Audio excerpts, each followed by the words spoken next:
नमस्कार मित्रों, मिल्की वे इंस्टीट्यूट के ऑनलाइन यूट्यूब चैनल पे मैं आई त्रिपाठी आपका स्वागत करता हूं। मित्रों, आज हम जॉन लॉक के सामाजिक समझौते के सिद्धांत पर एक संक्षिप्त चर्चा इस वीडियो में करेंगे। तो वास्तव में सामाजिक समझौते का जो सिद्धांत दिया है वो हॉब्स, लॉक और रूसो तीनों ने दिया है और इन्होंने बताया है कि इस सामाजिक समझौते के द्वारा राज्य की उत्पत्ति हुई। लेकिन हॉब्स, लॉक और रूसो तीनों के सामाजिक समझौते के सिद्धांत में कुछ मूलभूत अंतर है। तो आज हमें जॉन लॉक के सामाजिक समझौते के सिद्धांत को समझना है और इसमें इन्होंने ये बताया कि वास्तव में राज्य की उत्पत्ति होने के पहले प्राकृतिक अवस्था थी। हॉब्स, लॉक, रूसो तीनों ही प्राकृतिक अवस्था की बात कर रहे हैं, लेकिन तीनों की प्राकृतिक अवस्था में भी कुछ अंतर है और तीनों के सामाजिक समझौते के सिद्धांत में भी कुछ कुछ अंतर है। तो आज हम लॉक का सामाजिक समझौते का सिद्धांत समझें। यह कहता है कि राज्य जब अस्तित्व में आया उसके पहले की अवस्था जो थी वो थी प्राकृतिक अवस्था। प्राकृतिक अवस्था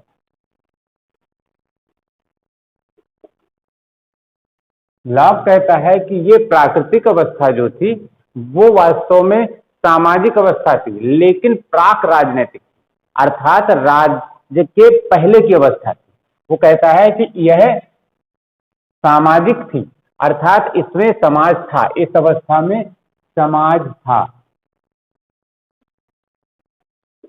लेकिन राज्य नहीं था। लेकिन राज्य नहीं था। पहली बात उसने ये कही, उसने कहा कि यह सामाजिक लेकिन प्राक राजनीतिक अवस्था थी, अर्थात इस अवस्था में समाज तो था लेकिन राज्य नहीं था। दूसरी बात उसने क्या कही कि यह अवस्था जो थी शांति सहयोग की अवस्था थी। इस अवस्था में सारे मनुष्य समान थे, स्वतंत्र थे और वो शांति के साथ रहते थे। वो कहता है कि यह अवस्था शांति, सहयोग और सद्भाव की अवस्था थी। सद्भाव की अवस्था थी।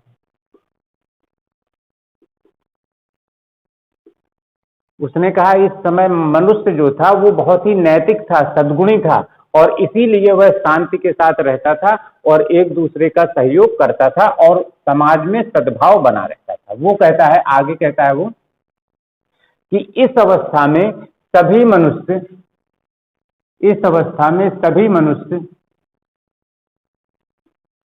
स्वतंत्र और समान थे। स्वतंत्र और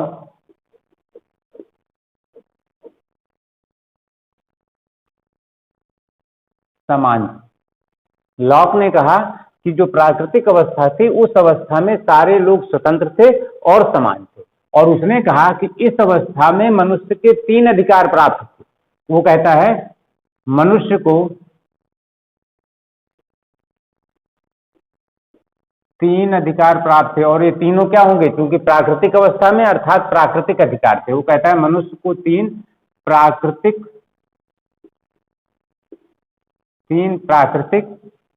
अधिकार प्राप्त। कौन से प्राकृतिक अधिकार प्राप्त थे ये भी उसने बताया है। उसने बताया कि ये 3 प्राकृतिक अधिकार कौन से थे? स्वतंत्रता, संपत्ति और जीवन का अधिकार। वो कहता है कि इस अवस्था में मनुष्य को ये 3 प्राकृतिक अधिकार प्राप्त थे, स्वतंत्रता, संपत्ति और जीवन का अधिकार। और वो कहता है कि ये संपत्ति का अधिकार जो था ये सबसे मुख्य अधिकार था, बाकी दोनों अधिकार इस पर आश्रित थे। उसने कहा कि यह अवस्था वास्तव में प्राकृतिक कानूनों से संचालित होती थी, क्योंकि हमारे दिमाग में बात आती है अवश्य कि जब इस अवस्था में राज्य नहीं था तो वह अवस्था कैसे संचालित होती थी। तो लॉक ने बताया कि यह अवस्था प्राकृतिक कानूनों से संचालित होती थी। प्राकृतिक कानूनों से संचालित।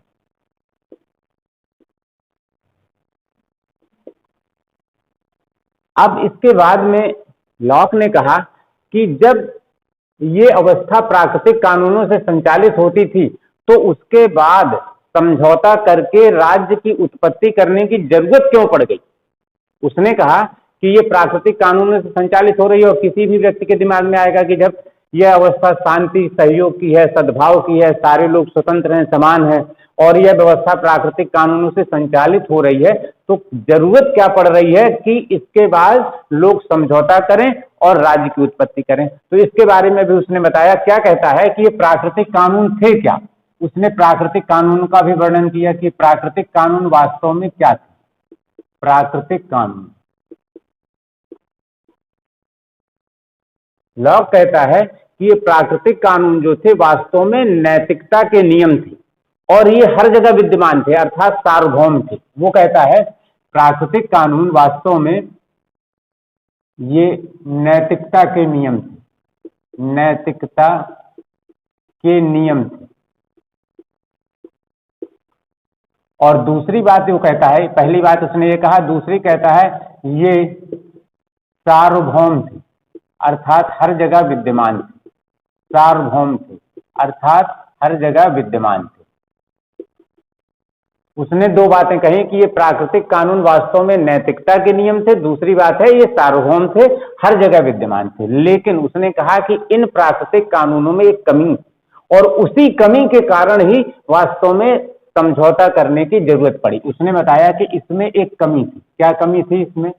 प्राकृतिक कानूनों में जो कमी थी वो क्या थी कि ये प्राकृतिक कानून ना तो पूरी तरह से स्पष्ट थे और ना ये पूरी तरह क्रियान्वित हो पाते थे और ना ही इनका पूरी तरह पालन होता था, कभी कभी इनका उल्लंघन हो जाता था। क्या कमी थी इसमें? कमी उसने बताई, ये तीन कमियां उसने दिखाई। कौन कौन सी? पहली कमी उसने बताई कि यह पूरी तरह स्पष्ट नहीं थे। स्पष्ट नहीं थे, स्पष्ट नहीं थे। क्यों स्पष्ट नहीं थे? उसने कारण बताया। क्योंकि वो कहता है ये पूरी तरह स्पष्ट क्यों नहीं थे? क्योंकि इनकी स्पष्ट रूप से घोषणा करने वाली संस्था नहीं। वास्तव में जो कानून हमारे बनते हैं वो कानून कौन बनाता है? विधायिका बनाती है और इस समय विधायिका नहीं थी। कानूनों की स्पष्ट घोषणा विधायिका करती है कि ये कानून है, इसका उल्लंघन करने पर इतना दंड होगा। और विधायिका का अर्थ क्या है? जो संस्था कानून बनाती है। जैसे भारत में केंद्र की विधायिका संसद, राज्यों की विधायिकाएं राज्य विधानमंडल हैं। कुछ राज्यों में एक सदनीय विधानमंडल है अर्थात केवल विधानसभा है, कुछ राज्यों में द्विसदनीय विधानमंडल है अर्थात विधानसभा और विधान परिषद है। लेकिन विधायिका का अर्थ क्या है वास्तव में? विधान बनाने वाली संस्था या कानून बनाने वाली संस्था। तो वह कहता है कि इस समय कानून स्पष्ट नहीं थे क्योंकि विधायिका का अभाव था। विधायिका नहीं थी, विधान बनाने वाली संस्था नहीं थी, विधायिका का अभाव था।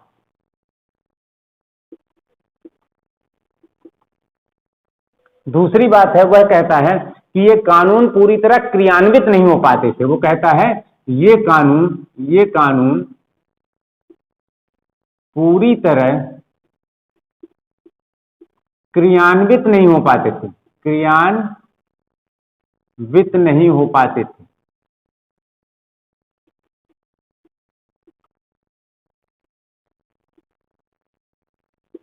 क्यों नहीं हो पाते थे? उसका कारण भी लिखा उसने, क्योंकि इनको क्रियान्वित करने वाली संस्था अर्थात कार्यपालिका का अभाव था। वास्तव में विधायिका कानून बनाती है और कार्यपालिका उनको लागू करती है, क्रियान्वित करती है, लेकिन यहां पर कार्यपालिका का अभाव था। वो कहता है कार्यपालिका का अभाव।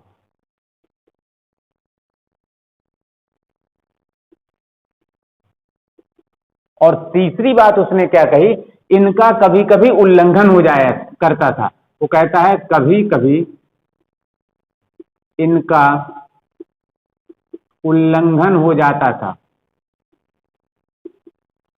उल्लंघन हो जाता था। क्यों उल्लंघन हो जाता था? क्योंकि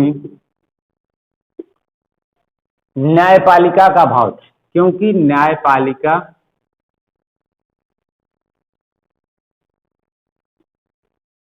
का अभाव था। जॉन लॉक कहता है कि इस समय न्यायपालिका नहीं थी। वास्तव में क्या होता है कि विधायिका कानून बनाती है, कार्यपालिका उनको क्रियान्वित करती है, लेकिन अगर कोई उन कानूनों का उल्लंघन करता है, उनका पालन नहीं करता, तो न्यायपालिका उनको दंड देती है। वह कहता है इस समय कभी कभी इनका उल्लंघन हो जाता था। क्यों हो जाता था? क्योंकि न्यायपालिका का अभाव था। और क्या होता है कि ये जो प्राकृतिक कानून थे ये नैतिकता के नियम थे।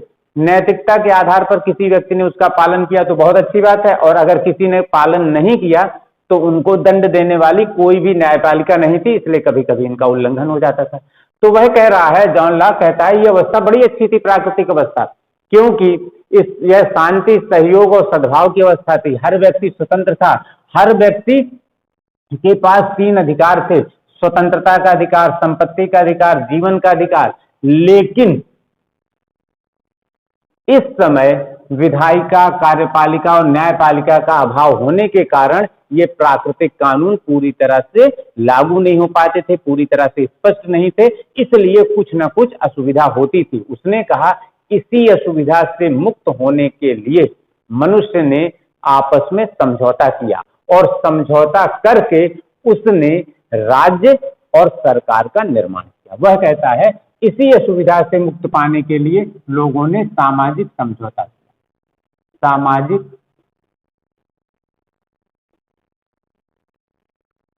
समझौता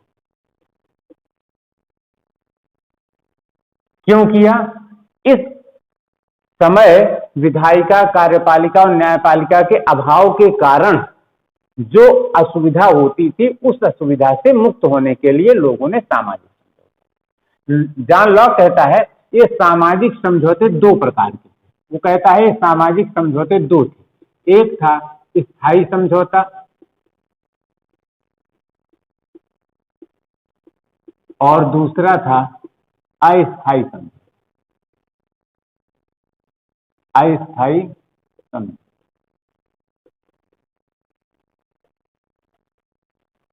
लॉक कहता है स्थायी समझौता मनुष्यों के बीच हुआ, लोगों ने आपस में समझौता किया और इसके द्वारा राज्य की उत्पत्ति हुई। वो कहता है स्थायी समझौता लोगों या मनुष्यों के बीच हुआ, लोगों के बीच हुआ या लोगों के मध्य हुआ, और इसका परिणाम क्या हुआ? इसका परिणाम हुआ राज्य की उत्पत्ति। इसका परिणाम हुआ राज्य। वो कहता है यह समझौता स्थायी समझौता है, क्योंकि इस समझौते को तोड़ने का अर्थ है कि फिर राज्य से हम लौट के आ जाएं प्राकृतिक अवस्था। और दूसरी बात वो कहता है एक समझौता अस्थायी हुआ। ये किसके बीच हुआ? ये लोगों और शासकों के बीच हुआ। जब राज्य बन गया तो लोगों ने शासक के साथ एक समझौता कर लिया। क्या समझौता किया? कि आप हमारे इन प्राकृतिक अधिकारों की रक्षा करने के लिए आप कार्य करेंगे, और अगर आप कार्य नहीं करेंगे तो हम दूसरे शासक से समझौता करके उसको हम शासन का कार्य दे देंगे। तो दूसरा समझौता अस्थायी समझौता है, क्योंकि इसको कभी भी तोड़ा जा सकता है। वो कहता है दूसरा समझौता जो हुआ वो अस्थायी हुआ। ये किसके बीच हुआ? लोगों और शासकों के मध्य हुआ। लोगों और शासकों के मध्य हुआ। इसका परिणाम क्या हुआ? इसका परिणाम हुआ सरकार की स्थापना।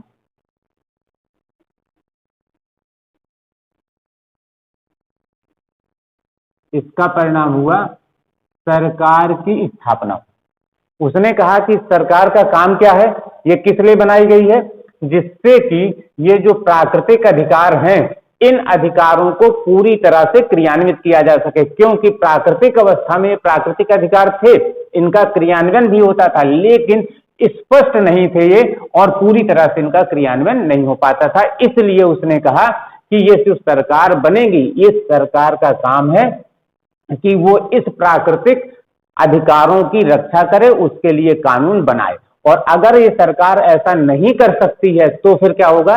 इस सरकार को बदल दिया जाएगा। अर्थात जॉन लॉक लोकतंत्र की स्थापना कर रहा है या संवैधानिक राजतंत्र का समर्थन कर रहा है, क्योंकि यहां सत्ता वास्तव में किसके पास दिखाई दे रही है?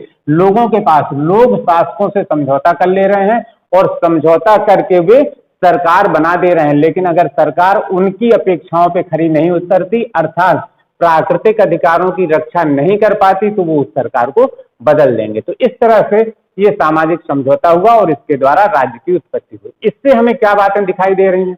सबसे पहली बात क्या दिख रही है, और ये जो बातें स्पष्ट होकर आ रही हैं वे वास्तव में क्या है, इसके सामाजिक समझौता सिद्धांत की विशेषताएं कह सकते हैं।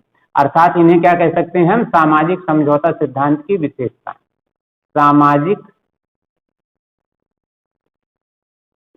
समझौता सिद्धांत की विशेषता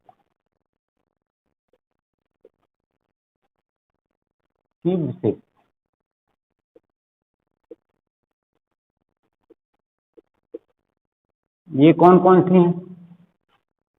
पहली विशेषता क्या दिख रही है? नंबर 1 पहली विशेषता दिख रही है कि इसने समाज, राज्य और सरकार तीनों में अंतर किया। इसने क्या कहा कि यह प्राकृतिक अवस्था में समाज था लेकिन राज्य नहीं था, और राज्य कैसे आया? लोगों के मध्य स्थायी समझौते थे। और सरकार कैसे आई? जब राज्य बन गया तो लोगों के बीच में जो अस्थायी समझौता हुआ सरकार के साथ में, लोगों ने शासकों के साथ जो अस्थायी समझौता किया उससे सरकार आई। वो क्या कह रहा है? समाज प्राकृतिक अवस्था में था, राज्य और सरकार राजनीतिक अवस्था में अस्तित्व में आए जब सामाजिक समझौता हो गया। अर्थात वह समाज, राज्य और सरकार में अंतर कर रहा है। समाज प्राकृतिक अवस्था में जबकि कोई राज्य नहीं है, और राज्य कब आया? जब लोगों ने स्थायी समझौता किया। सरकार कब आई? जब लोगों ने शासकों के साथ अस्थायी समझौता किया। अर्थात वह क्या कह रहा है? पहली बात कह रहा है कि समाज, राज्य और सरकार में अंतर कर रहा है। पहली विशेषता।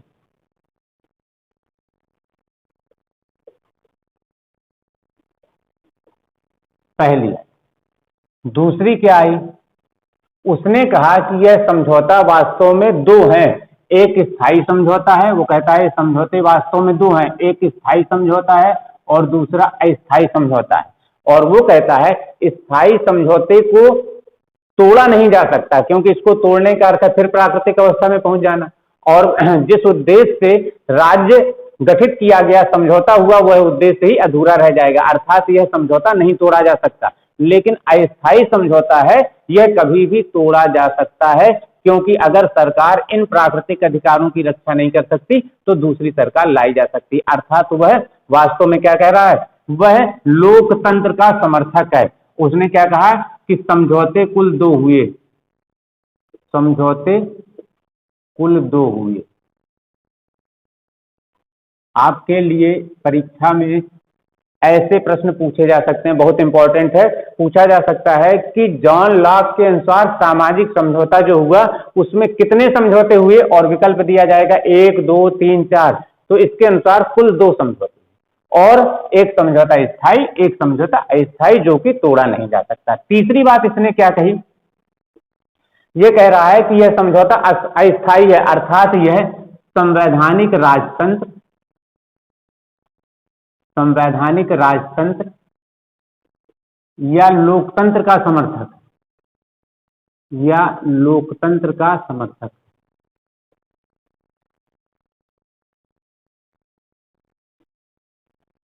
और एक बात और ये कह रहा है, क्या कह रहा है?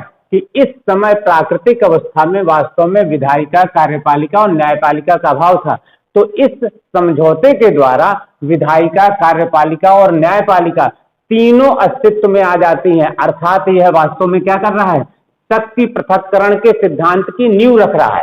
शक्ति पृथक्करण का सिद्धांत आगे चल के दिया गया स्पष्ट रूप से, लेकिन उसकी इसने नींव रख दी। और अगली बात ये क्या कह रहा है कि विधायिका क्या करती है? वह इन कानूनों का स्पष्ट घोषणा करती है, और कार्यपालिका क्या करती है? इन कानूनों को लागू करती है। अर्थात यह कार्यपालिका विधायिका के प्रति उत्तरदायी होती है। इसका अर्थ है कि यह वास्तव में संसदीय शासन प्रणाली की नींव रख रहा है। इसने क्या किया? संसदीय शासन प्रणाली की नींव रखा, संसदीय शासन प्रणाली की नींव रख रहा है, की नींव रख रहा है। तो इस तरह से हम देख रहे हैं कि जॉन लॉक ने जो सामाजिक समझौते का सिद्धांत दिया, इसके द्वारा उसने प्राकृतिक अवस्था, प्राकृतिक कानून और राज्य की उत्पत्ति और सरकार की उत्पत्ति के बारे में विस्तार से बताया है। और इस पर आपको आपकी जो परीक्षाएं हैं टीजीटी, पीजीटी की, जीआईसी प्रवक्ता, असिस्टेंट प्रोफेसर या अन्य राज्यों की जो शिक्षक वर्ग की परीक्षाएं हैं उन पर निरंतर क्वेश्चन पूछे जाते रहे हैं। तो यह टॉपिक आपके लिए बेहद लाभदायक होगा, ऐसी हमको पूरी उम्मीद है। और इसका पीडीएफ हमने टेलीग्राम पे दे दिया है, आप उसका लाभ उठा सकते हैं। और इसके अतिरिक्त हम इस विषय पर, राजनीति विज्ञान पर, विभिन्न टॉपिक पर निरंतर नए नए वीडियो बनाते रहेंगे और आप उसका लाभ प्राप्त करते रहेंगे। धन्यवाद।